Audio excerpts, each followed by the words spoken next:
Wilson House, where we are this evening. This is a site of the National Trust for Historic Preservation. It is the house that Woodrow Wilson and Edith retired to when they left the White House in 1921. Wilson died upstairs. It will be the centennial in February. In 2024 will be the centennial. He died upstairs in 1924. Edith went on to stay in this house for another 37 years, maintaining it and keeping it for the memory, for the legacy of Woodrow Wilson. And that is why we're here today, is to remember that legacy through discussions and talks about diplomacy and foreign affairs and what's happening in the world today. If you saw outside, we have a banner. It says 100 years and counting. We're counting. We have historic perspectives and modern initiatives. And tonight's talk is what I would refer to as a very modern initiative. This is something that happened just 2 weeks ago, and we are so lucky to have Dr. Mary Habeck with us this evening. I will confess that Dr. Habeck helped my husband and me survive COVID. We took classes with her online once a week, and her lectures once a week sustained us through 2 years of being at home just watching television. Dr. Habeck really opened our minds to learn more, in fact, about continuing education, that it's never, ever too late to take continuing education classes.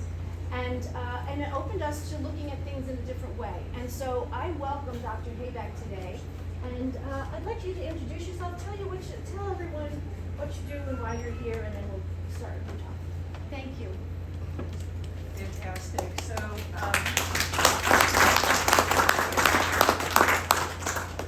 I'm by training a military historian. I got my PhD at Yale University under Paul Kennedy, who introduced me to the concepts of grand strategy and strategy, which have sort of defined my life since then.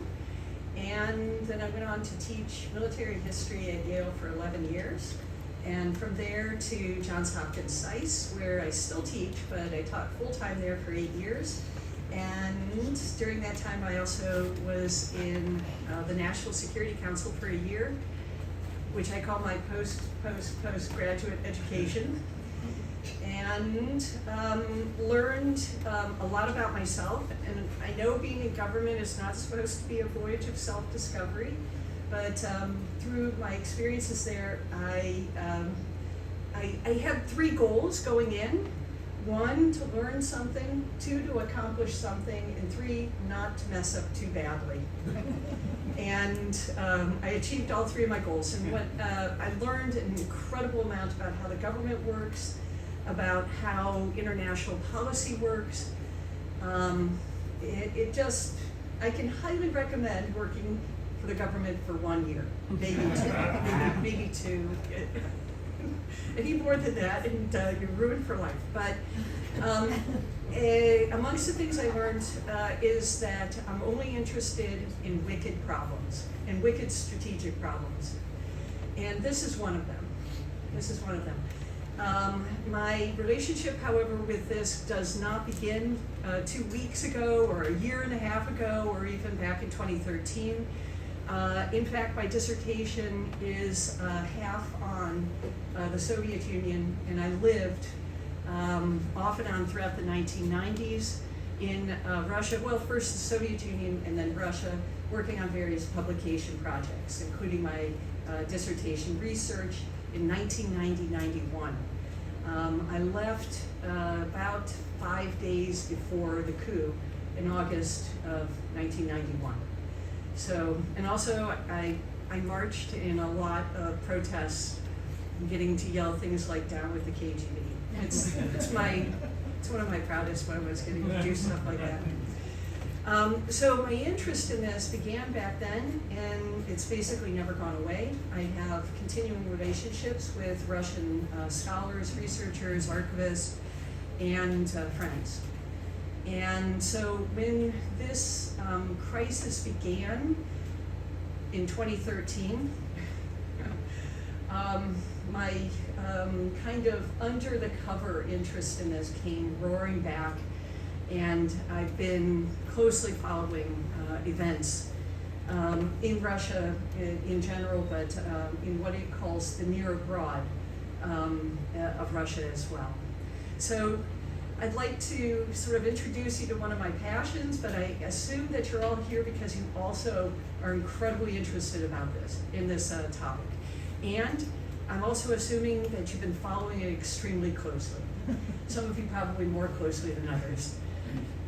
Because there have been so many kind of puzzling things about this war. Well, first of all, that there's a war at all in Europe, right? Who would have thought that we would have this kind of war in Europe in 2022, 2023? It just seems like it's came out of, where did it come from? So I'm hoping to give you some insight into the origins of this war, but also into its course, why it's taken kind of the course that it has, and what we might expect to happen in the future. But before I start in, I really, really would love it if you guys would feel free to raise a hand and interrupt me if you have a comment, a question, or something that you would like me to talk about. And if it's something that I think is going to be rather lengthy, we'll have a question and answer period at the very end. So, we'll kind of put a pin in it and wait until the very end of my presentation. But a quick comment, a quick question, I am happy to have a little bit more of a conversation than me just lecturing the whole time. On the other hand, you don't have to look at me. I have a PowerPoint for everybody to look at. Okay, so the big thing for me is that I wanted to understand kind of this, bigger picture of where this came from. What are the origins of this problem? And this is back in 2013. I started thinking about this. Obviously, this, even in 2008, I was in office in 2008 when Georgia was invaded by Russia, by Putin. And I, even then, was thinking, where did this come from? Why has this happened? And I thought back to all I had experienced in the 1990s, everything I'd read, I'd seen kind of beneath the surface, boiling up, a kind of ultra-nationalism that you saw on the streets, that I heard not from older people or something like that. It was actually from the 20-somethings. I was hearing this ultra-nationalism. And I was extremely concerned about that because that's obviously the future of a country. When you hear that from students at Moscow State University, or you hear this from people on the street who are 20-somethings, you begin to think this isn't something that's kind of like a passé or something left over from the past. It's something that's living and very threatening, even in the 1990s. Jonathan Brent, who was an editor at Yale Press that I worked with closely on several publication projects, asked me, in fact, to pick up ultra-nationalist publications. So I got to know Zhirinovsky, I got to know a bunch of these ultra-nationalists, and I heard about a guy named Alexander Dugin, who I'm going to talk about in greater depth in just a bit here. But that kind of went somewhere else after 9/11, and my attention turned towards another wicked problem, and that was Al-Qaeda. And I spent several decades with my brain kind of half between great powers and half between apparently lesser powers like Al-Qaeda and ISIS. But I always was coming back to the problem of Russia, the problem of a revanchist power. A power that was not satisfied with the ending of the Cold War. They in fact believed the Cold War had not been lost by them, that the United States had not won the Cold War. And I heard people literally talking about being stabbed in the back by liberals. It was liberals who stabbed them in the back. And the Yabloko party and others like them were excoriated as being in league with these foreigners who were undermining a new Russia, even in the 1990s. And I began to remember how my advisor, Paul Kennedy, had talked about these things. Back in the 19th century, there was this concept of great powers, right? Great power competition, as we all know, came back. And he had sort of foreseen this in the 1990s. He was talking about great power competition even then. And in his courses that he taught, that I took, that I helped to TA some of them, I remember very clearly the readings that I did for classes that I took with him, that he talked about status quo versus revisionist powers. In the 19th century, that was how you understood the rise of Germany, the rise of Italy, that you had status quo powers like Britain and France, and they were challenged by revisionist powers that wanted their place in the sun.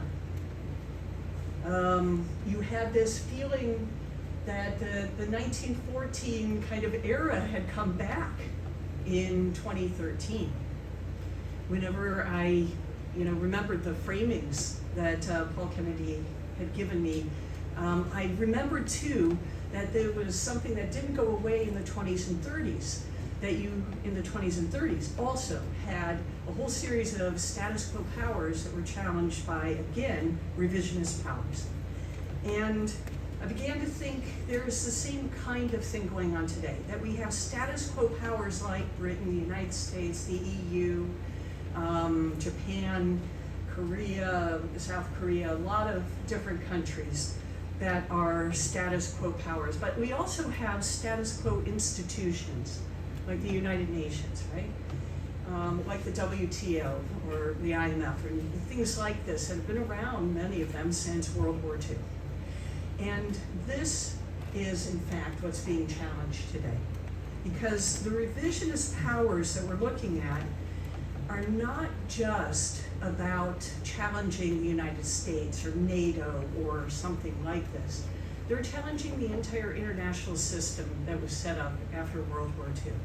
They're challenging the way that we have organized ourselves, our legal system that we've created, the sort of boundaries that we placed on things like violence or warfare, the boundaries that we put even on things like your maritime boundaries, where your borders are at sea.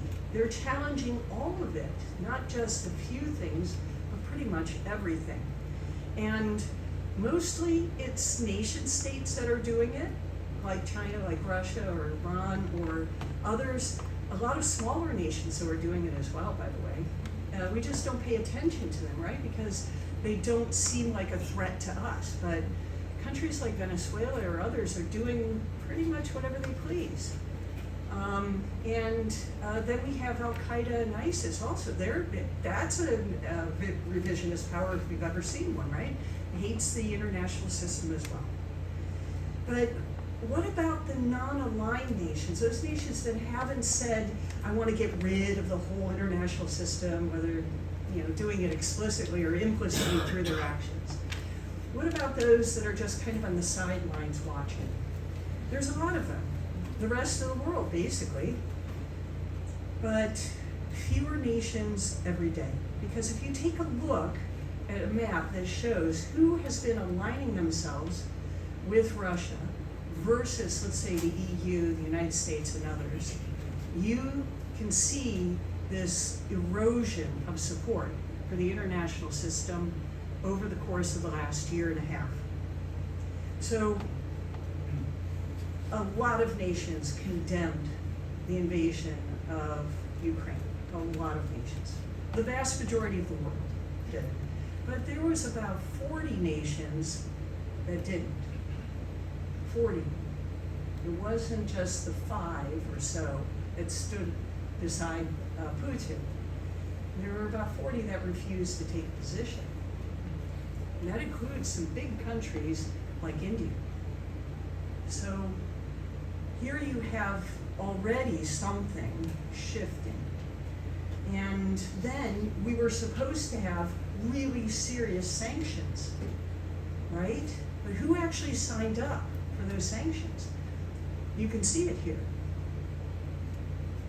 It was actually a minority that signed up for those sanctions. And that was right from the start. You already had a very large percentage of the world saying, no thank you. And if you take a look then over time, you see an increasing number of countries that are siding with Russia, that are buying from them. India and China are now getting a very large percentage of their oil from Russia. And if you take a look at kind of, a little bit of a spectrum here, there's been, over time, a shift. People being willing to openly say they support Russia and to sign up with their concept of the BRICS.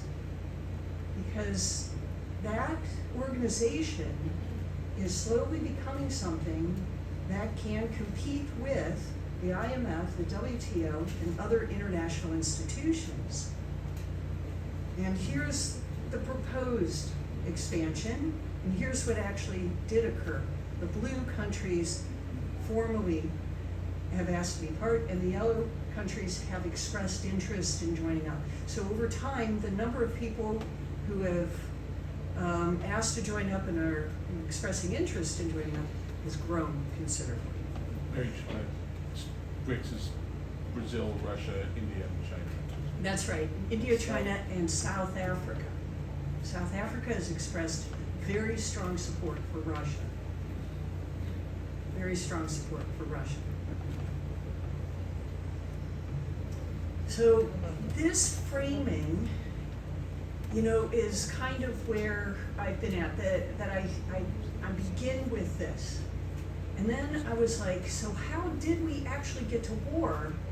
Because, there were revisionist powers obviously around in 1880, in 1890, in 1900, but we didn't get to war until 1914.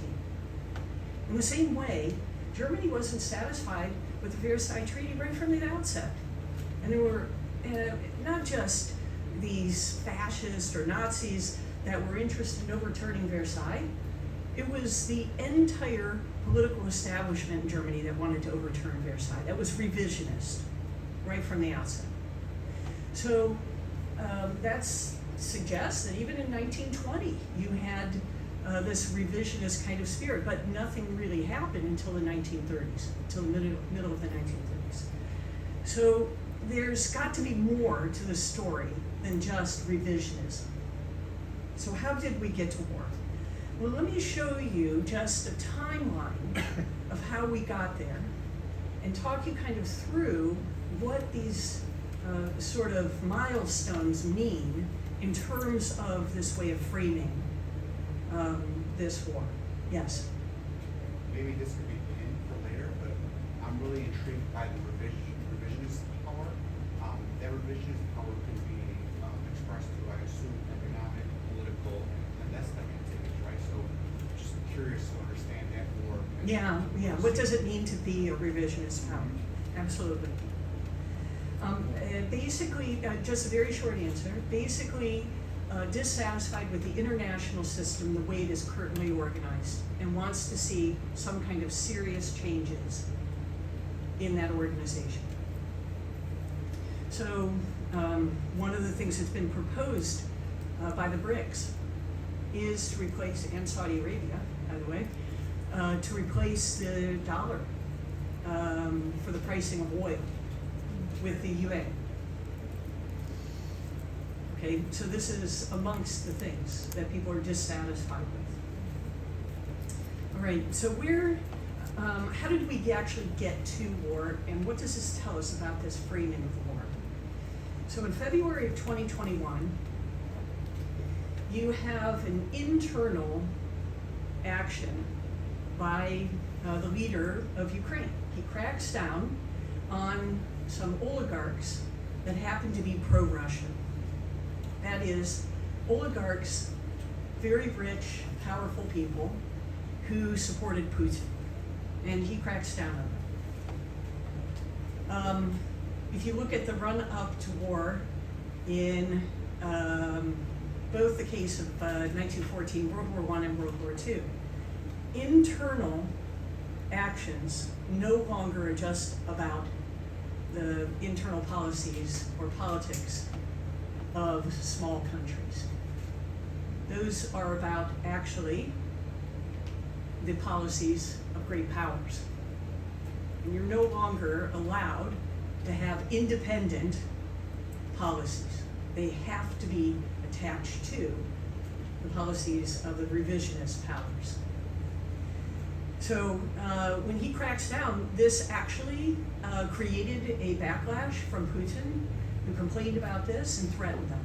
And the next thing we see is in April of 2021, a massive maneuver was held right on the border with Ukraine in Belarus. And 80,000 troops were put on the border and never removed. That right there is a threat. It was a threat. You're going to do what we want, or we've got the big stick waiting right next door. Unless you think this is something that's kind of new with Russia, in fact, they did exactly the same thing to Georgia. They simply stationed a whole bunch of troops right next door and told them they weren't allowed to carry out their own sort of internal policy with their own regions.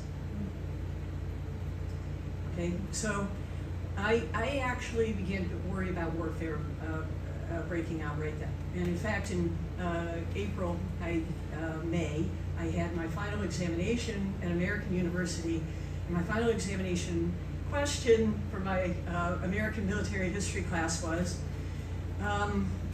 Putin invades Ukraine, and a week later, she invades Taiwan. The United States has to fight a two-front war like we did in World War I, or World War II. How do we go about organizing ourselves for warfare? So I was very concerned that this was going to lead to war almost immediately. But anybody who is watching what is going on would also be able to see that Putin is threatening a lot more than just by putting these troops on the border. In fact, he put out an ideologically charged article that was translated into English. All right, you all know whenever a country decides to translate an article into English, who the audience is. All right, so this article said that Ukraine has always been part of Russia, and indivisible part. Okay, and it had this mythological history with not a Kievan Rus, but an ancient Rus.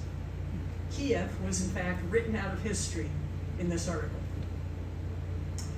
Now, you're probably already thinking about the histories of Germans in places like Czechoslovakia whenever I say this, because this is basically the same kind of discussion that we're having here, that revisionist powers in the past have used this kind of nationalism in order to make claims on other countries.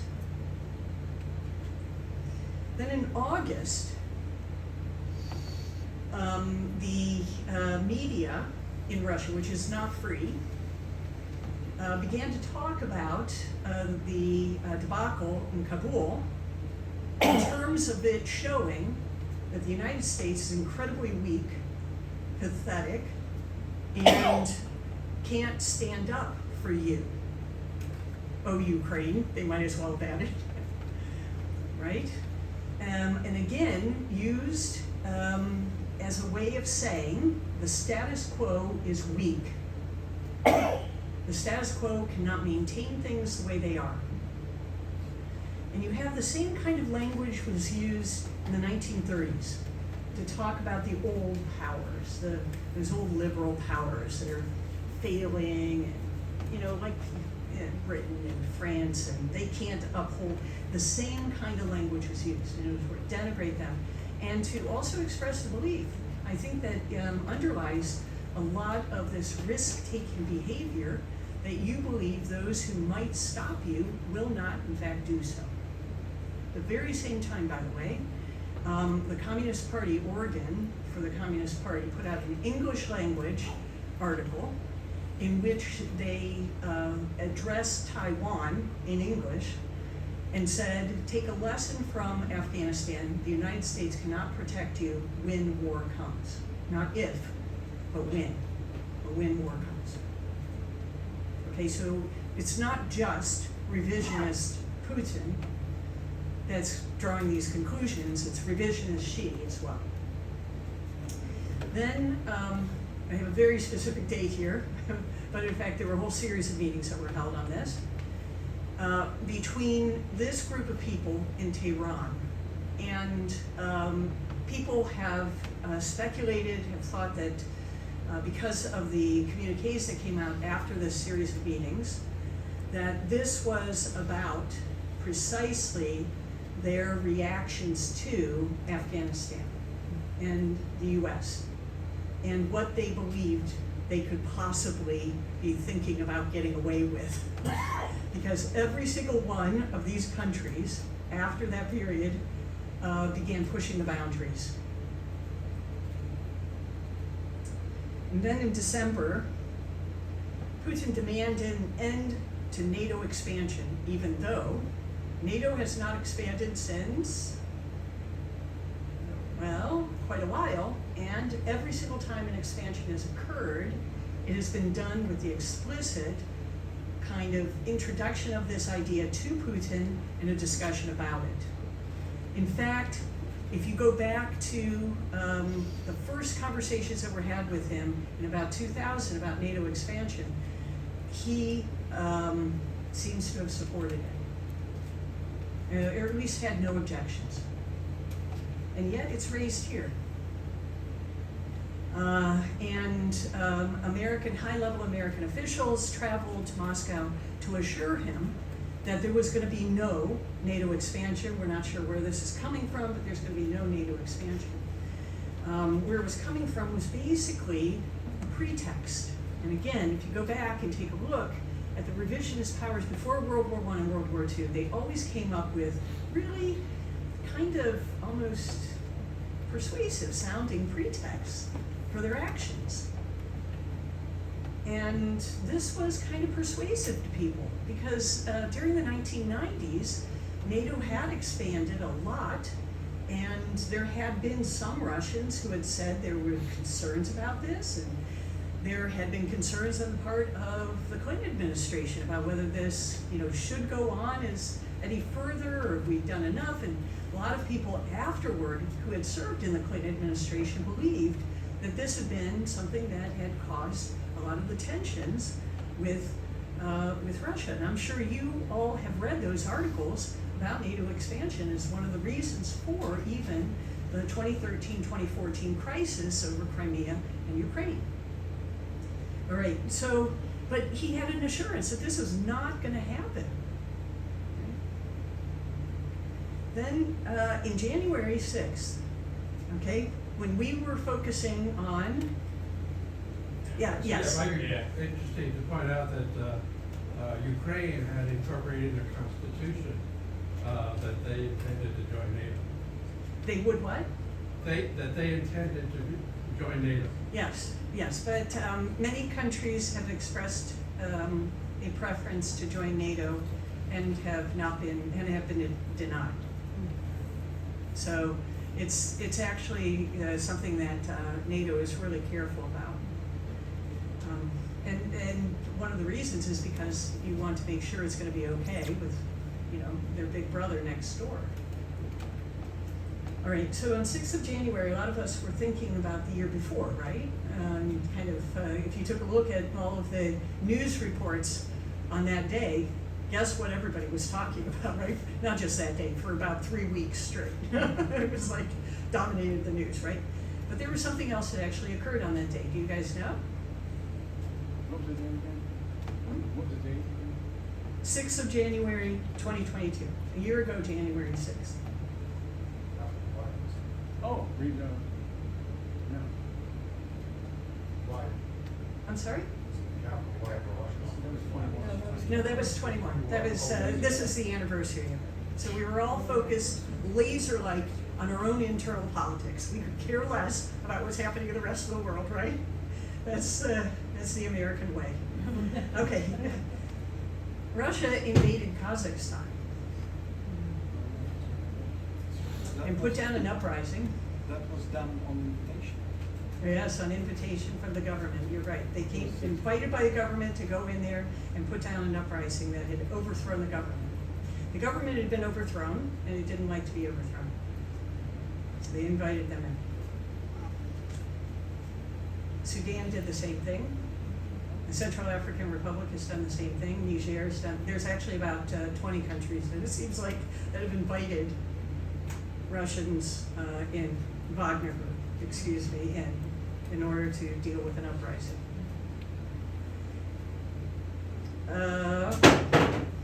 They actually, this is the first time that they've done this physically like this. Always up to this point, it's been done far more gently, those uprisings. Okay, meanwhile, while nobody was paying attention, those 80,000 went up to 190,000. And I'm sure you saw the warnings from President Biden saying, don't invade. If you invade, there's going to be consequences over and over and over again. But he did.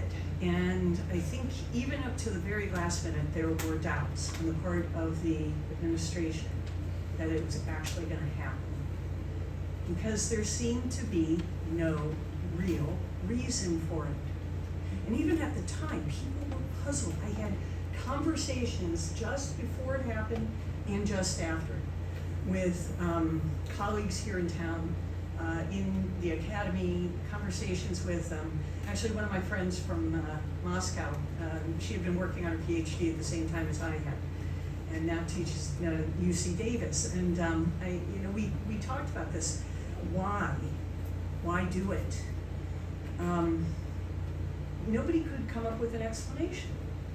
It seemed like it was completely an insane, unprovoked action. And it was going to lead to nothing good. There was going to be no gain. What in the world are you going to get by taking over Ukraine? Not oil. I mean, grain, okay, so now you've got enough food to feed your, but Russia doesn't have that problem these days. They used to, but they don't have that problem these days. So people, they couldn't come up with an, okay. So, but if we think about revisionist powers in the past, almost always the reasoning for these, taking this kind of risk has been perceived to be necessary for either internal kind of cohesive reasons, or if that's not something that's happening, like with Austria-Hungary, let's say, or it's being done for some ideological reason, or it's being done for some kind of nationalist ideological reason, if not for some sort of like political ideological reason. And I'm going to make an argument that I believe that in fact this invasion was not so much about the internal cohesion of Russia or anything of the sort, nor was it really about resources or something of that kind, but rather this is ideological in nature. That there's an ideological reason for this. Yes. Oh, sorry. Yeah, Ukraine had massed its army on the borders of the secessionist Donbass republics, and apparently were planning to attack those republics. Actually, that had been a stalemate ever since about sometime in 2015. There had been hardly any movement on that line. Everybody had dug trenches, and it turned into trench warfare of the hardly any violence sort. You definitely did have Ukrainian troops there, and they had Ukrainian troops on their border in response to the 190,000 on their border, but those troops that were specifically on the border with Donetsk and the other disputed areas were had been there since 2014. Yes. How about the idea of non-ideological? I get you, itself, Peter the Great, by placating the oligarchs in Russia so that they carve out what remains of Ukraine after Japan has taken it over, and just divvy up all the goods, because there's plenty of, in that territory, there's plenty of wealth, and the oligarchs were still hungry, and Q needs to placate them constantly to keep his authority. Yeah, so Ukraine is actually less wealthy in some ways than Russia, and its industry was already under the control of Russia. All of those regions that were being occupied at that point by Russian favorable forces, let's put it that way, already they were occupying the territory that had the vast majority of its industrial strength. I mean, there were obviously factories and so on near Kiev and around Kiev, but the vast majority was in their industrial heartland was in fact to the east. Yeah, Mary, there are also some practical things going on. Russia's Black Sea Fleet, Sevastopol is Russia's San Diego. And it had been Russian territory until it went to Ukraine in 1954, which meant nothing, really. Yeah, in terms of the In terms of, but suddenly in 1991, Sevastopol belongs to another country. And Russia had been paying rent, essentially, to Ukraine. Yes, absolutely. And about a year before Russia invades Ukraine, the only way to get to Crimea from Russia was over the bridge. And you could see what they were doing is building a land Somebody bridge. blew up. Well, a couple of lanes, Yeah. the passing lane.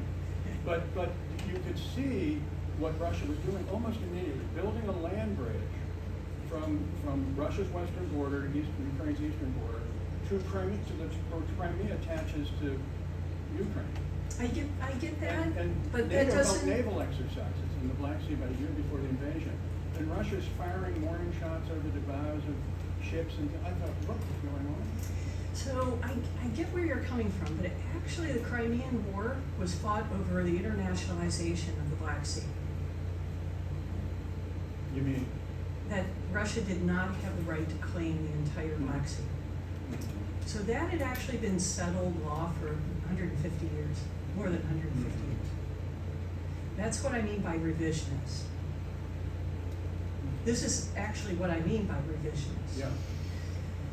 But isn't the Black Sea sort of Russia's Gulf of Mexico? Suppose, let's say Venezuela, It is. Nicaragua, and Cuba with China held naval exercises It in the is. Gulf of Mexico. We'd go Russian, nuts. Turkish. Yeah. We'd go nuts. Yes, yes, but it's also owned by Turkey. Well, true. Yeah, and it's better to have neither one of them. It's better to have it internationalized. Right. Yeah, this is what most people have agreed, right? Because Ukraine also has ports there Mhm. that are completely separate from Crimea. And other countries Yeah. also have Right. ports on the Black Sea. They're completely separate from Russia's. Yes. Is there any truth to the, I heard the news that they thought Putin might be ill.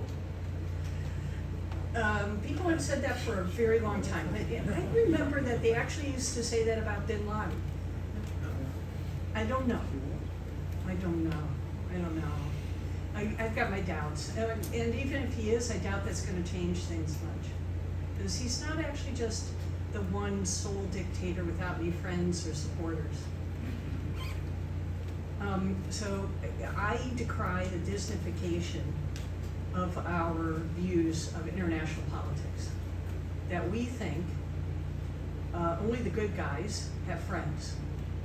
And the bad guys just have minions or henchmen. That's absolutely positively false. If we had killed off Hitler, what would we have done with Himmler? And would that have been better? Right? There was actually a whole line of people behind Hitler, even if he had been killed off, ready to take over.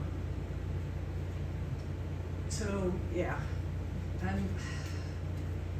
I'm not so big on decapitation stuff, people talking about that as if that's gonna fix it. And I think the power of friendship has like permeated our thinking about international relations.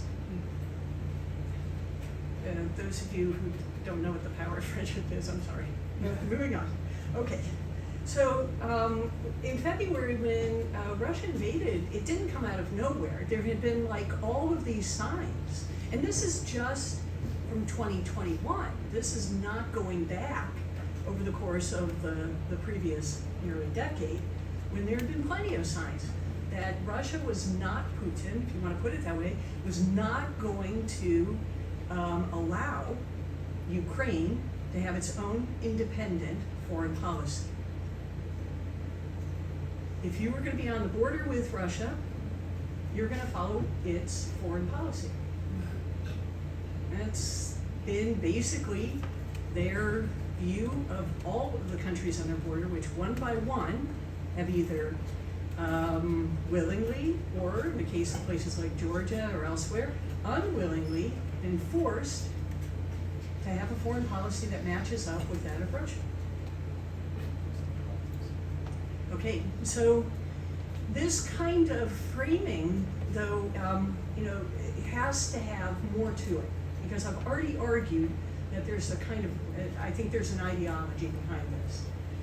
And that ideology comes from a really deep place. When you have the head of a country justifying warfare on the basis of a state that hasn't existed for over 1,000 years, that is Kievan Rus, there's something else going on here than just a simple little explanation, right?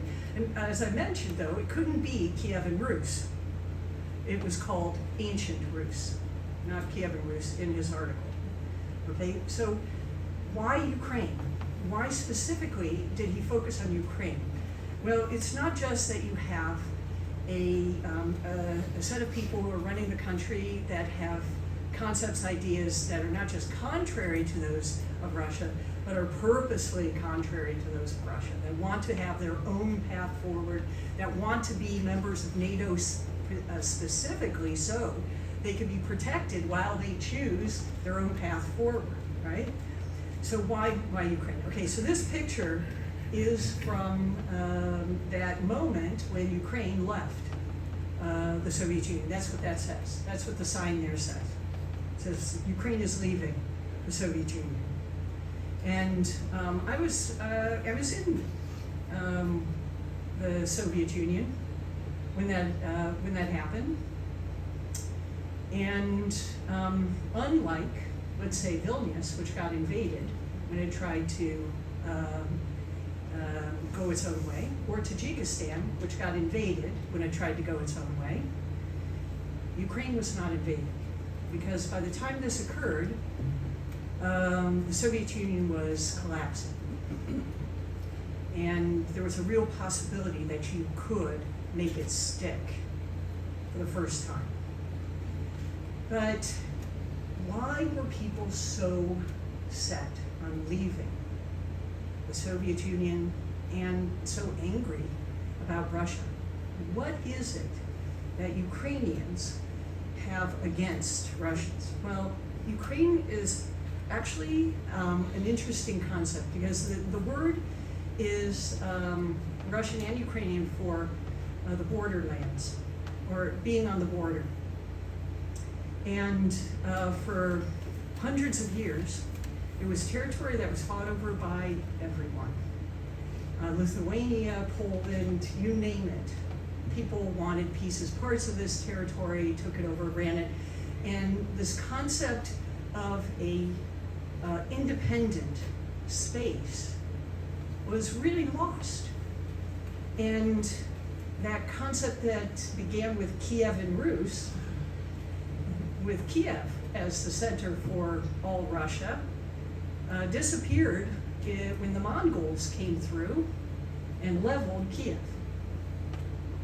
and elevated Moscow. It elevated Moscow. Why?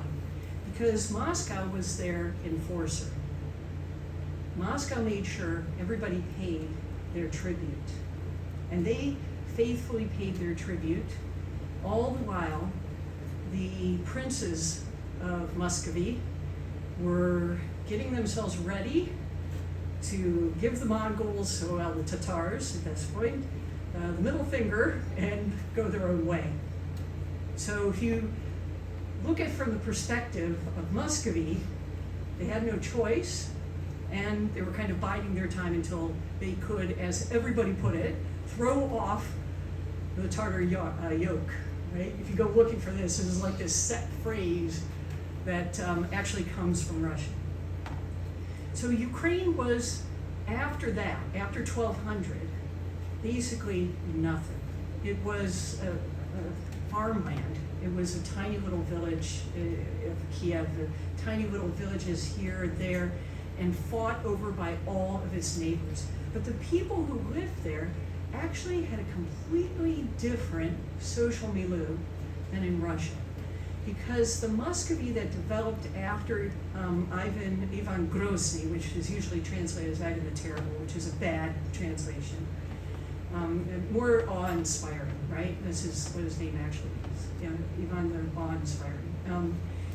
After he kind of squashed the independent power of the nobility, and his successors then made themselves into autocrats and czars. They had a vision that was very hierarchical. And slowly but surely, all of the farmers in Russia became peasants. But in Ukraine, they were free. They were freeholders. And that was the vision of this borderland, that you could run away and go off to the borderland and have your freedom, and get a plot of land and you could be free. It's the frontier concept, basically. It wasn't a place so much as kind of a way of being, a way of thinking about life. And the Kazakhs were some of the people who ran away to a lot of places, but one of them was Ukraine on the border. But Russians had a very different view of this. Their view was, these guys are actually just Russians who can't speak Russian very well. They have terrible accents. It's really hicky. They're a bunch of illiterate farmers. They have no culture. They have no civilization. They hardly have any cities. They've been conquered by everybody, one after the other. There's no there there. It's just Russians who happen to live a few hundred miles that way. And that attitude is still around today. I heard it in the first in the 1990s. My Russian friends would say, oh, those Ukrainians, they think they're separate, but really their Russian is terrible. I don't even know why they think they can speak a language. It's just horrible. And I was like, but it's a different language. And they were like, no, it's not. It's just Russian, spoken badly. And I was like, well, I don't think that's true. But what do I know? I mean, I had other things I was working on, and was looking on the Spanish Civil War at that point. And so, I was like, okay, I'll just put, a pin on that one again, and I'll come back to it some other time. But that view that there is this thing called Russia, Russians, and it comes in different flavors. It comes in white Russians, it comes in great Russians, and it comes in little Russians. And that's actually what they called Ukrainians, little Russians. And this is not a Putin thing. This is pretty much how Russians think. But again, Ukrainians had a different view. Yeah. How far back does the divergence between core Russian language and Ukrainian language go? Are we talking hundreds and hundreds of years that the languages started to branch off? Yes. Or is it more modern? Yeah, it's hundreds of years. Actually, Ukrainian is in some ways closer to Czech. Because Russian keeps the hard G, like gorod, whereas Ukrainian and some other languages that are close to them, like Czech and Slovak, have an H, horod. There was never a true linguistic, unity either. Oh, well, if we go back far enough, we all spoke the same language. And this is obviously they're Slavic languages, and you can like run the clock back and it's a couple thousand years ago. Absolutely, everybody spoke just one Slavic language. Yeah. But then, you know, if you go a couple thousand before then, we spoke the same language as the people of India. So, you know, I'm just saying that idea that is one common connection between the two peoples. yeah, but actually they're not mutually intelligible. Yes. Hi, just a quick question. So you mentioned like that Russians see Russian, view Ukrainian as like kind of Russian spoken badly. I was wondering, could you go into a little more about just how close or how far the languages are apart? Like, is it closer to, say, Canadian French versus Francophone French, or is it something like, say, between Spanish and French, for instance? I would say it's Spanish and Portuguese. Okay. Yeah. You have not only differences in pronunciation, but in vocabulary. Quite serious differences in vocabulary. And Russians will say, but that's just, that's that ancient language left over. We used to say it like that 1,000 years ago too. But they're just rustic and, you know, unlettered. And this is why they retain these, you know, archaic expressions, right?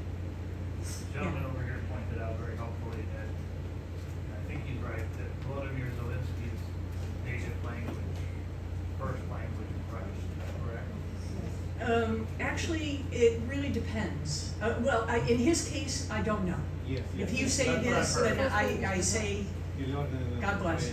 Yeah. He's not alone in Ukraine. In fact, Russia attempted for hundreds of years to stamp out Ukrainian. It wasn't taught in schools, universities, and you were punished if you spoke the language. So it's a miracle, you know, people retained it, frankly. Okay, so then you had the development of a separate, not just kind of social or economic or kind of like place identity develop in what is today Ukraine. Instead, you had the development of an actual literate language and poetry, music, in fact, a culture. And that was really late.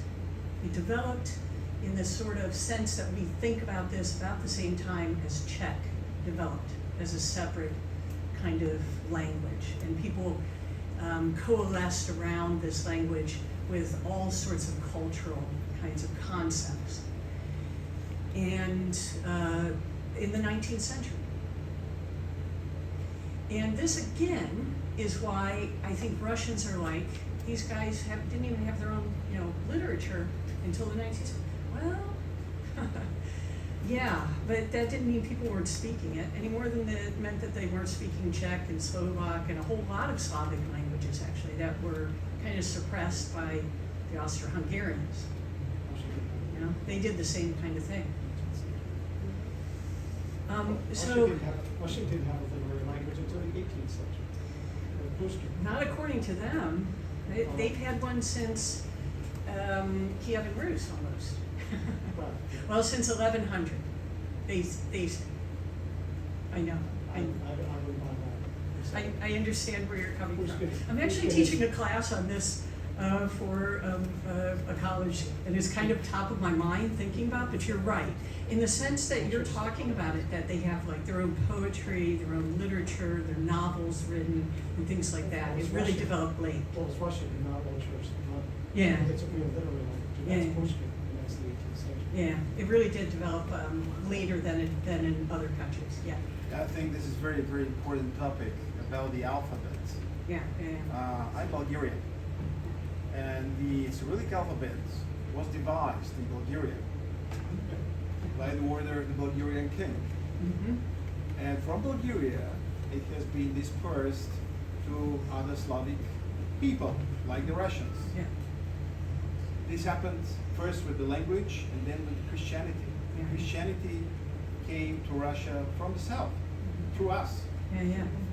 yeah, absolutely, absolutely. And the alphabet was devised at the end of the 9th, beginning of the 10th century. That's right. And this was Kievan Rus, the period of Kievan Rus, Yeah. right? So you have these city-states I mean, they that didn't have do this anything to relationship get with it. each other. They That's took what it from Kievan us. Rus was. Yeah. They didn't, imitation is the sincerest form of flattery. So I think they were saying, good job, No, when they borrowed it. They, So one of the they know roles I'm gonna play here is to help you get through to your point. Okay. So, and then there'll be plenty of time for everyone conversation to later. continue. Because you're making a really important point here, which we're all actually very interested in knowing, why Okay. war and why Ukraine. Yeah, okay, so the Holodomor is this iconic moment in Ukrainian history. It had developed into its own thing in the 19th century, but it was split. Ukrainians were split between Poland, Polish areas, and Russian areas. And there is going to be a flowering of this kind of vision of a separate Ukrainian culture in those territories that were Polish. Whereas in those territories that were Russian, it kind of lagged behind. And so you had the development of nationalism of all sorts, liberal nationalism, as well as a more integralist nationalism that was closer to fascism amongst Ukrainians. And that got its full expression with the Bolshevik Revolution, because the Bolsheviks, contrary to what many people think, actually encouraged nationalities. And they allowed Ukrainians for the first time to have schools, to have newspapers, to have universities, to speak their language, and to have their language be the language of that territory. And so you had the development of a kind of socialist nationalism, not a national socialism, socialist nationalism. And this vision that you could have a separate country. And that lasted for about 8 years before it was crushed by Stalin. And Stalin had it in for peasants. He hated peasants. And he believed they were the cause of the backwardness of Russia and of the new Soviet Russia. And he was going to use them in order to develop his country. He was going to squash them through collectivization, extract all the profit he possibly could from them, and use that profit in order to develop his country. And the place that was going to get it the worst was Ukraine. Right? So the Holodomor, this man-made famine, which, by the way, is something that occurs in China as well on a much higher scale during the Great Leap Forward. In the Great Leap Forward, 40 million people died of famine, a man-made famine. In this case, it's a much smaller number, about 4 million, right? But in percentage-wise, it's a sizable percentage of Ukraine that died. And they died in a way that nobody acknowledged. There's literally no pictures. There's literally no documentation that anybody could point to at the time. You had Americans travel there and say, there's no famine. Everything's perfectly fine. People won Pulitzer Prizes for reporting there was no famine in the Soviet Union. Okay, so the Holodomor was just basically covered up. And for Ukrainians, this became the reason why they were never going to live with Russians. Soviets were just Russians under another name, and they were never going to live with them. And it's still not acknowledged by Putin today. The official pronouncements on the Holodomor say that it was accidental. Nobody intended it to occur, and that far fewer people died, and it was all for a good cause, and just crap. And this is, again, one of those things that has created this sense of real anger, and we're never going to have anything to do with you guys on the part of Ukrainians. And on the part of Russians, it wasn't as bad as you guys say it was. It's not a reason for you to think you deserve to have some kind of independent country. And the Great Patriotic War, on the other hand, was the traumatic thing for the Russians. I mean, they lost, 20 million in that war. And the Ukrainians joined the Nazis. Well, not all of them. Actually, some of them fought both sides simultaneously, or tried to fight both sides. It depended. The guys that everybody talks about, Bandera, this guy Stepan Bandera, he actually attempted to declare an independent Ukraine and got arrested and sent off to Buchenwald. He ended up in Buchenwald. And he wasn't the only one of the leaders of those nationalists. They had been promised by the Nazis to have their own country, but no. They ended up in Buchenwald. And Ukraine itself suffered terribly during the Holocaust in their country. And it wasn't solely, although it was disproportionately, of course, Jewish Ukrainians. It was also Christian Ukrainians that were rounded up and shot as well. I actually wrote a paper on this about 20 years ago. The barbarization of warfare on the Eastern Front. It's okay. I can highly recommend, however, Timothy Snyder's The Bloodlands, if you really want to know what it was like during this time period. This seminal event and kind of traumatic event in Russian history is associated with betrayal by the Ukrainians. So they betrayed us, they sided with our enemies. You could not trust them. And underneath all of their talk about an independent Ukraine is really Nazism. So some people have been kind of puzzled by the use of a bunch of Nazis are in charge there. That language resonates with Russians. Now, obviously it doesn't resonate with Ukrainians, but it resonates with Russians who have that kind of image in the back of their head. These guys betrayed us, sided with you, the Nazis. Makes sense they would do it again. All right, then the Soviet Union collapsed. I'm skipping quite a bit, because there was actually resistance to Stalin right through the 1950s. The Ukrainian insurgency only got put down sometime in the late 50s, actually. So when the Soviet Union collapsed, Ukrainians were ready to leave, and by the way, Russians were not all that eager to keep them. You did not have that massive outcry that you had when other countries attempted to leave. They were able to do it. And throughout the 1990s, they set about trying to create a separate country, have one that would have its own independence, it would be able to do what it wished, and you had an explosion of just the unbelievable happiness, but there was a big problem.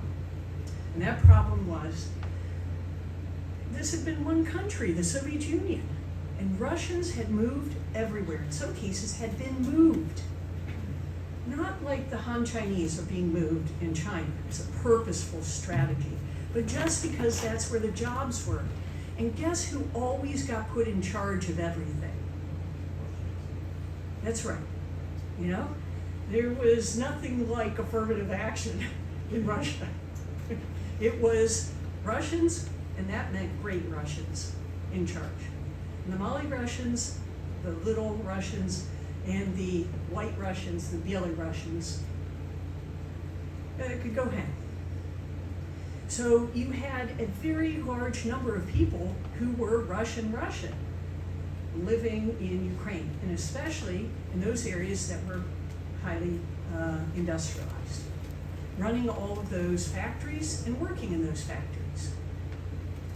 All right, so right from the start, there's gonna be some kind of tension there, but only if somebody makes it into something. And here again, we can go back to Hitler and revisionism in the 1930s. The nascent kind of desire for something different on the part of the Sudetendeutsch or Germans in other places in Europe would have been nothing without a Hitler and the Nazi Party making it into something. And that's what Putin did. He worked to make it into something. And he constantly talked about it. The way he talked about it even sounds just like Hitler talking about these German minorities. He in fact offered to all Russians, all Soviet citizens in other countries, former Soviet citizens, Russian citizenship. This meant that there were people in Ukraine who had Russian citizenship and therefore had a pretext to intervene on their behalf. And he has done this not just in Ukraine, but all over the former Soviet Union. But there's something else that happened before he was even in power. In Russia itself, you had the rise of an ultranationalism. And that came in a lot of different flavors, and there were different people who supported it. In the same way, in Ukraine, you had ultranationalists. I don't want to make it sound like there was nothing of the sort. And you have neo-Nazis in both Russia and Ukraine. In fact, in Mariupol, the two units that were fighting each other, Ukrainian and Russian, were both neo-Nazis. Both Russia and Ukraine have, in fact, inducted them into their defensive forces, both of them. Okay, so this is, the ultranationalism is on both sides in some ways, but in Ukraine, you also had a strong liberal nationalism. And in fact, if you take a look at polling data over the course of the 1990s straight through to today, you see that that kind of ultranationalism declined precipitously, whereas liberal nationalism, what we call patriotism in this country, and a support for democracy and for liberal values rose. By the time you get to about 2015, there's hardly any of these ultranationalists, that is, the people who supported the ideas of Dmytro Dontsov, who is their big ideologue, had declined to a negligible percentage of the Ukrainian population. Meanwhile, ultranationalists like Alexander Dugin have been enshrined in the Pentagon, or in the Kremlin. Been enshrined in the Kremlin. And it's like, you listen to the language that Putin speaks, and it's straight up Duginism. Well, what does that mean? Okay, I'll get to it a bit here. But this development occurred in the 1990s and straight through to today. This decline in this ultranationalism in Ukraine and a rise in ultranationalism in Russia. Mary, if we don't leave room for questions, I think we have 15 minutes more to talk. No worries at all. It's just going to be, And it may be in just a bit.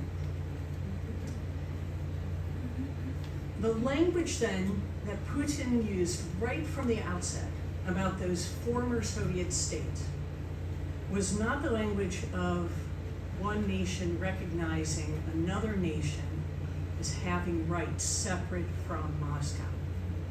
Right from the outset, they were appendages of Russia. And he became convinced that the United States was intervening in the internal affairs of his countries, Ukraine, Belarus, wherever, his countries, and that he was not going to take it. Those color revolutions that occurred from 2003 through 2007, he said, were the United States intervening in the internal affairs of Russia. And he has repaid the favor. A NATO expansion that occurred about the same time, if you look at what Putin actually said at the time, hardly a word against NATO expansion. In fact, he went to NATO's annual meeting. He addressed it. If you take a look at Yeltsin was actually on a pathway to some kind of relationship with NATO and perhaps even joining it. But Yeltsin died, and Putin became convinced the United States has aggressive intentions because of those color revolutions. And in 2007, when he attended one of these NATO annual meetings, he accused the United States of wanting to, as I said, intervene in our internal affairs, and I'm not going to take it. The next year, when he attended NATO's meeting, he warned against Georgia joining up with NATO, and Russia was assured they would not be allowed to join. It didn't matter. 2 months later, he invaded, despite those assurances by the Germans and the Americans. So to me, NATO expansion has always been an excuse. He is not going to let any countries on his border have separate national security interests. And if you take a look then of what he did after this, he intervened according to the Alliance Securing Freedom, Democracy, in the internal affairs of 27 countries after 2004. He accused the US of doing the same. Those color revolutions. And he's repaying the favor. So Georgia, they want clients, not partners. The leader of Georgia today gave an interview last year in which she said, we can't do anything without first consulting with Russia. We have no freedom. And willingness to use military force in order to achieve their aims. And the global response to that, the response by the status quo powers, anemic. How about that Orange Revolution and the Maidan Revolution? You have actually a divided Ukraine because those Russian-speaking Ukrainians feel more akin with Russia, and they want clients, not partners. And the global response to all of this aggression, anemic. Very similar to how people responded from 1931 through 1938. It just encouraged more aggression. The image behind here is an image from Dugin, in which he divides up the world into spheres of influence. And he argues that Russia should be given a free hand in its big space. And the United States would be given a free hand in its big space. It should be able to do whatever it wants to in Mexico, Latin America, Canada, Britain, and Australia. I'm not joking. I have pictures. So, you know, the casus belli that people point to, you know, what he himself said literally makes no sense, because all of the expansion that occurred occurred with his input the entire time. And the neo-Nazis, Ukrainians, no. As we've seen, despite the fact that you do have some neo-Nazis, well, we've got neo-Nazis in this country, so what do we say about that? There has been a precipitous decline in the number. More telling is his argument that Russians are being persecuted. Right? The same kind of thing that others who have revanchist demands have put forward is what's really going on here. But as I said, behind all this is in fact an ideology and an abiding hatred of liberalism, which he has said repeatedly he hates. And the ideology is one of nationalism, as I said, but also something that Dugin calls Eurasianism. The real enemy, he says, and Dugin says, is liberalism behind everything, behind those color revolutions, behind any attempts to impose your ideals around the world, is this aggressive ideology of liberalism. The appeal that Putin and Xi have made to other countries is, we will not force you to do anything. And I'm going to stop there because Dugin is someplace worth starting at, but this ideology you can find online. Look for the manifesto of the Global Revolutionary Alliance, and you'll find everything laid out that justifies these actions. And behind it all is a desire to destroy the international system. Not just Ukraine, in other words, or Kazakhstan, or Kyrgyzstan, or Uzbekistan, or Belarus, or wherever, but the entire international system has to go. And I highly recommend just taking a look for this. If you can privately browse, it's probably better for your computer. And take a look at what this manifesto says about what Putin is really up to. Thank you. Right.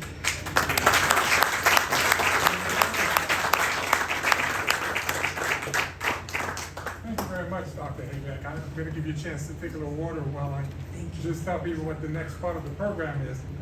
But what I'm going to do is the first question I'm going to give to someone who lived in Russia at the same time that she did, the ambassador from Bulgaria, who has just as much of an experience there. So if you don't mind. Yeah, thank you very much. It's me. First of all, thank you for your very comprehensive presentation. We were exactly at the same time in Moscow. I graduated from the Moscow State Institute for International Relations. GIMO. Yeah, exactly. I'm not making any comments whatsoever. I'm following the advice of my friend. My question is, because you started your presentation with the very interesting question, why Ukraine? Why Ukraine? Mm-hmm. This is my question, why Ukraine? So Dugin was believed in geopolitics. He was actually a big supporter of Mackinder. And he argued that this place in the world, right where that these arrows are, was the heartland for the entire human race. And if you controlled this territory, you controlled the world. But he said there are axes that you have to control within this space. And there are three of them: Kiev, Moscow, and the capital of Kazakhstan, Almaty. And he said if you control those three axes, you will control the entire space. But if you don't control Kiev, you don't control it. Let me ask you this. Can you give us any sense of where this all ends or how it ends, Okay. or possibilities for how it ends? Because it's not very clear, I think, to anybody, and I know you don't have a magic bullet for it, but directionally, or how does it come to subdevelopment? So somewhere back further on in my talk, I actually have the course of the war so far and what it means. And what we have seen is that you're basically seeing a smaller state ground down by a larger state. And they're doing it in a very poorly, managed way, in a poorly implemented way. But Russia has all of the industrial might and manpower on its side to simply grind Ukraine down into nothing. And I do not see any outcome except for the defeat of Ukraine.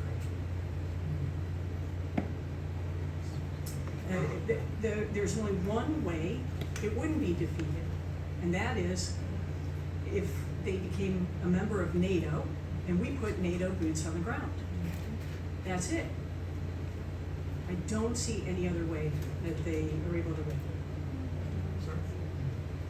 Do you see a great power conflict emerging between the BRICS world and the Western world? And if so, is Ukraine just sort of a foretaste of that, or is it a proxy war? So the BRICS world is a really diverse group of people, and they have very, very different kinds of desiderata, policies. I don't think you can see them as being in any way homogeneous or uniform. Only thing that is holding them together is a distaste for the current international system and the United States domination. That's it. And if they could simply cause that to collapse, they would probably collapse pretty much as well. Thank you. Could you talk briefly about the pros and conflicts? You might want to stand up. Oh, sorry. Could you speak about the pros and conflicts and territorial aims of Russia hanging on to what they have, including the northern territories of Japan, how that benefits Russia now? Goodness. So, again, this is one of those things, because we've been so internally focused on our own problems, polarization, we haven't been paying much attention to the rest of the world, right? So last year, China and Russia carried out joint military naval maneuvers around Japan.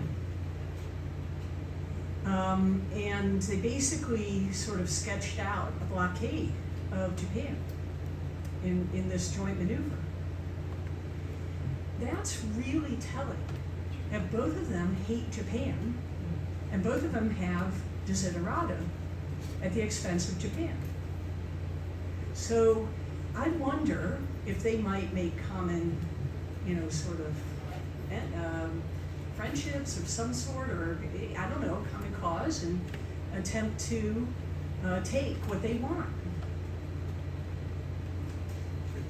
Yeah, you said that Russia will defeat Ukraine, but has Mr. Putin really thought this out? I mean, in other words, how in the world is Russia going to govern a country of 40 million people who are completely radicalized to despise Russians?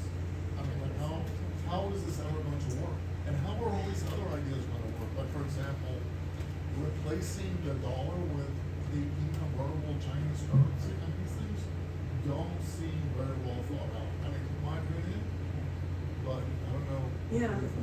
So let me deal with the first one first, because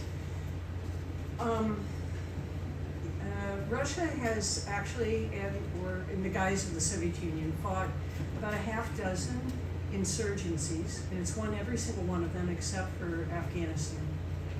And the way it won it was by killing or pushing into exile between 2/3 or 9/10, in the case of some countries, of the population. So for instance, the first example of this is the Circassians. You guys know who the Circassians are, right? That's what they did. That's what they did. They destroyed them as a people. What The time period, what Circassians year? were the people that were written about by Pushkin.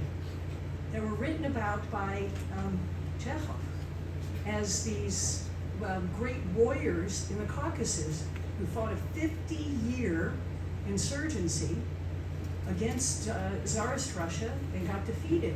And the entire people were wiped out, not in the sense that they were all physically eliminated, but they were pushed into the Ottoman Caliphate, into Turkey. And by the way, to Zarqa, Jordan, where Zarqawi came from. They were wiped out as a people. So this is what they did with the Basmachi. The Basmachi were Uzbeks who decided to fight back against Soviet power in the 1920s. They got pushed into, you might wonder, where all the Uzbeks came from in Afghanistan. That's where they came from. But this is 40 million people. I don't know how many of us are Circadians. When did all of the Syrians begin leaving Syria en masse? It wasn't just the Islamic State. It's because it was the purposeful policy of the Russians, who had boots on the ground there, to push them into Turkey. They don't care. So I think what you're saying is Russia has an idea, and perhaps Putin, of how to do this. Yes. What you're saying is whether they can do it. Yeah. And that's a whole It's a whole other thing. But in answer to the question, Putin thinks he has an idea of how he can accomplish this victory, that he won't stop until he thinks he might be able to achieve it. I'm gonna go all the way in the back. So, this is like an eccentric question. So, more than half of the world is eccentric Russia. Over the years, a lot of Russian diplomats were expelled. US, Europe. Why don't you just close the embassy? Just let it go. And bring some Ukrainian refugees to this embassy. Can you repeat the question? I'm sorry. Why don't we just expel Russia from all of the embassies and have Just the Ukrainians embassy right replace here in Washington. the embassy right here in Washington, especially. So I have a lot of thoughts about that because, as you all know, the UN Charter was in fact signed by the Soviet Union, which no longer exists. On what basis does Moscow get to say that they represent the Soviet Union? Why don't we just say Ukraine represents the Soviet Union's signature? Wait, I have another proposal. The same thing is true for China, right? I mean, that was nationalist China that signed it. So I'm kind of being facetious, but even if we did that, would that actually modify Russia's behavior? Would it actually change the fate of Ukraine? Probably not. But Yeah, you're going to get that's the my point. thinking. We start, and then we have other NATO members expelling them. And, Well, we talk business. It's Well, like, we diplomats think that you need to have conversation and you need to have a space for interaction. And while it takes a lot longer than taking concrete action, that usually justifies the reason why embassies remain open. You can always use the Swiss embassy. They're always very neutral with everybody, so you can use them. But like, Just use just those. get out, or just get out. I'll come back to you. You have. Yes, when Putin goes into Crimea, he sends little green men. When he invades Ukraine, he says it's because of the Nazis. This sort of propaganda, to me, the Russians probably don't believe. We certainly don't believe. Why does he have to have such a facade before he acts? Okay, I used to have an image that I could use for this, but I see I don't have an image right now. This is the thing. Did Stalin actually believe in socialism? Does there's some people you really ask yourself, do they actually believe what they're saying and what they're doing? But there are other people you don't question. So, for instance, does Bin Laden actually believe his views of jihadi Salafism and his views of the United States are really true. Well, that guy actually gave up an entirely reasonable life in order to go live in utter poverty in Afghanistan. Well, Sudan first and Afghanistan. So you have to say that there's some ways you can look at people's behavior and you can say, I think they actually believe it. When you have somebody, though, who has neo-Nazis working for him and fighting for him alongside him, and then he accuses the other guys of having neo-Nazi, which is true, but you have to say it probably is being done for some kind of internal purposes rather than something he actually believes. And the reason he's doing it, I think, is because he's a Chekisti still. He's a member of the never left the KGB. He actually said in the 1990s, Chekisti.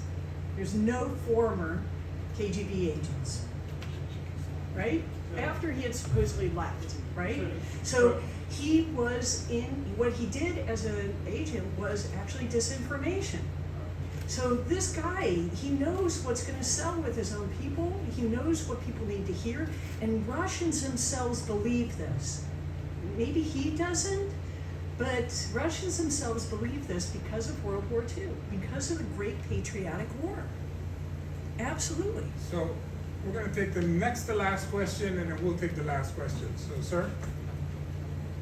Yeah, I wanted to ask about this revisionist policy of the BRICS who want to replace the U.S. dollar as a medium of international exchange. And your prediction whether the U.S. dollar is on a decline in terms of being used as a reserve currency, and what will emerge in its place? Yeah. I mean, there are people who take seriously the decline of the dollar and really are worried that this could happen. Its replacement by the UN is kind of hard to imagine, as you said. But people are like, well, there would have to have this sort of change and this sort of mechanism. But that's assuming that the regimen of financial laws that we've created since World War II actually continues. If they simply wipe them all out and start over, I think pretty much anything is possible. I'm going to just say, I'll put this in for next time because I'll have a bit more time whenever I do my next one. But I actually usually talk about the 1990s and the fact that we had an opportunity then to actually do a reset, a complete reset, to kind of rethink everything that we had created in the 1940s and 50s. And we chose instead to do a patch, rather than do a complete reset. And I think in retrospect, that was a critical strategic error. We're going to go with you, but let me just add one thing. It's important to realize for all of us that there's always a beginning of something. What exists today didn't exist at a certain point and became something. So it's entirely rational for these people to be thinking that. It's not necessarily rational to think that they can implement it. But there is a difference between what they're thinking and trying to propose and what we know is perhaps possible and reasonable. So that's what creates this whole dynamic. Sir? How do you rate the possibility of a coup in Moscow, or even in Kiev for that matter, if the Russians were to get away instead of pushing out 40 million people, just change the government there? Do you think there's a possibility of that? We know so little about what's really going on in the Kremlin. I'm like, it's completely murky. But I think one of the things we can say is that the whole Prigozhin sort of episode shows that even when somebody has serious problems with not Putin, but actually one of Putin's employees, it wasn't a serious threat to Putin's power. I mean, it took, 24 hours, 48 hours tops for it to simply to go away. And for him to actually be overthrown, it wouldn't be just Putin that has to go. It's all the people who are around him. And I'm gonna, maybe I can talk about this as well. This is not really a state the way that we think about states. It's actually a security state. It's being run by the KGB. And the closest actually comparison to this is ISIS. I don't know if you guys know this, but all the leaders of ISIS are former Mukhabarat guys. And they run it the way that Saddam Hussein ran his security services. With total surveillance and total control. And that's what's really going on in Russia today. They're so intertwined. When the Communist Party collapsed, when ideology collapsed, the security state survived. And it's still there. You know? So, Elizabeth, you're gonna close? Yeah. I want to thank you so much. Thank you.